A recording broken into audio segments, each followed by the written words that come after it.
तर आज बनवणार आहे मस्त पावभाजी। आपल्याला लागणार आहे 1 पाव आलू, फ्लावर, कांदे घेतलेले आहे मोठ्या साईजचे, 2 शिमला मिरची, टमाटर घेतलेले आहे, हिरवे बटाटे आणि गाजर। पावभाजी मसाला, लाल तिखट, अद्रक लसूणची पेस्ट, कोथिंबीर घेतलेला आहे आणि कसुरी मेथी, चवीपुरतं मीठ, हे सगळ्या भाज्या चिरून ठेवलेल्या आहेत। अर्धा लिटर पाणी टाकून भाज्या चांगल्या शिजवून घ्यायच्या आहेत। 3 शिट्ट्या झाल्या की लगेच कुकर बंद करायचा आहे। आता पहा भाज्या मस्त शिजल्या आहे। भाज्या चांगला मॅश करून घ्यायच्या आहे। तर कढईत तेल टाकून जिरे टाकून घेणार आहे, कांदा टाकायचा आहे।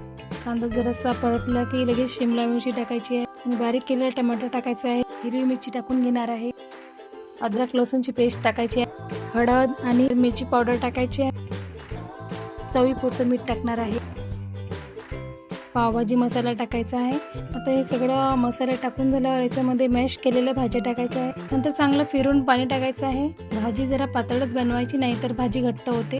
तर मी इथे 2 ग्लास पाणी टाकलेले आहे। आता चांगली पावभाजी 5 मिनिटं शिजू द्यायची आहे।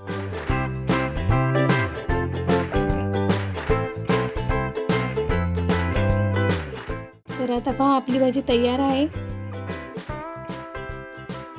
तव्यावर भाजी टाकून कोथिंबीर टाकून पाव चांगले भाजून घ्यायचे।